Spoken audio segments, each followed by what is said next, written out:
And so they open up a channel to the other vessel, and the other vessel starts speaking in phrases that the Enterprise cannot understand, saying things like Shaka when the walls fell, and Darmok, Well, that was the Lad. interesting thing about the communication is they spoke in English. I mean, we can go into the literary license they have to make things work, make it easier to work. But just to clarify, they were comprehensible. The words they spoke were very comprehensible. They're English words, but the sentence made no sense.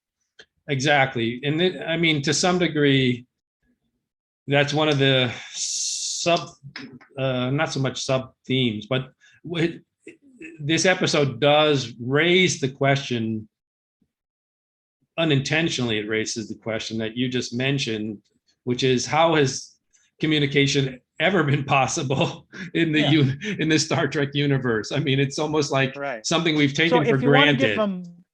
If you want to give them literary license, you could say, well, maybe the computers are so sophisticated they can figure out how to do a transliteration of all these languages.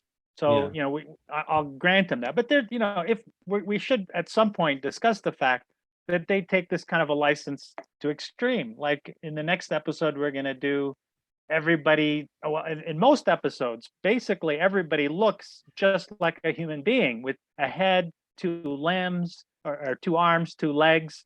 That's not reality at all. There's zero chance that you're going to stumble onto an alien with a different planet, which has different gravity. Just gravity alone, a slight deviation in gravity is going to change the optimal physical appearance, the physics of biology of the human, or of the living organism. Being. So that's a whole other conversation. Is how so much of this, so much license is given to them because we want to get them to focus more on the story than on figuring out the biology.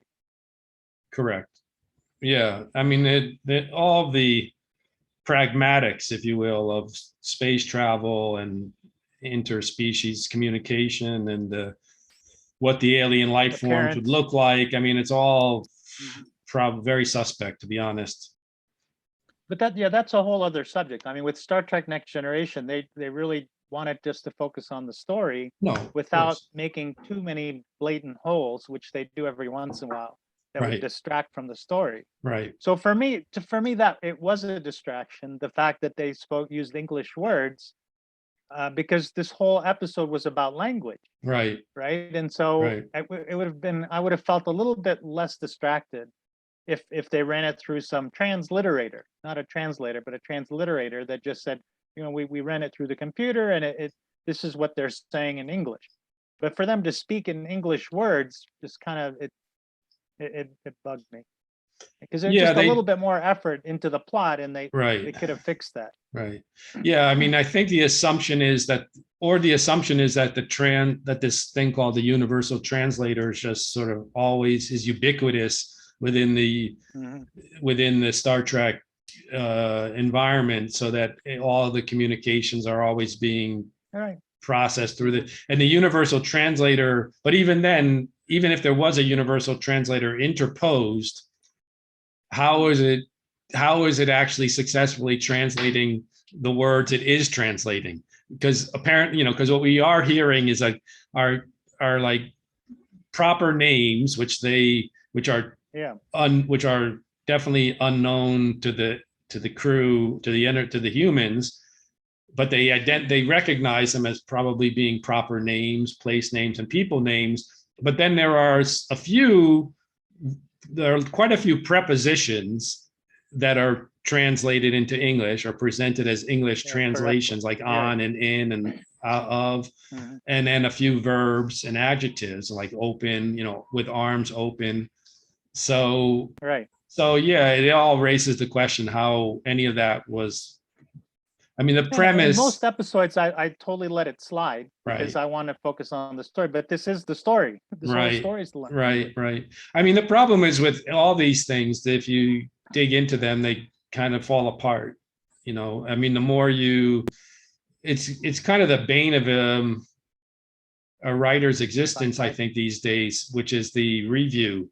I mean, there's so much that is that there are so many nits one can pick upon reviewing anything or rereading anything, which is something that most artists in the never anticipated, right? So they didn't, and I think I mean, this is a frustrating thing. I have a lot of times when I watch other people doing analyses of shows and books, and they sometimes try to rationalize things in favor of the author by Yeah, trying to make it as if the author didn't make a they mistake they or meant didn't something. Yeah, they did it on purpose. cheat, Mhm. when, and I think it's perfectly legitimate to just say, hey, the author cheated here. He didn't think you would notice. He Yeah, didn't, he didn't try to resolve this because he didn't think anybody would notice, and nobody did notice the first time they watched it. And if we notice it now, it's not anybody's fault. It's just a consequence of being able to micro analyze these things. but And, when you do, I don't know if you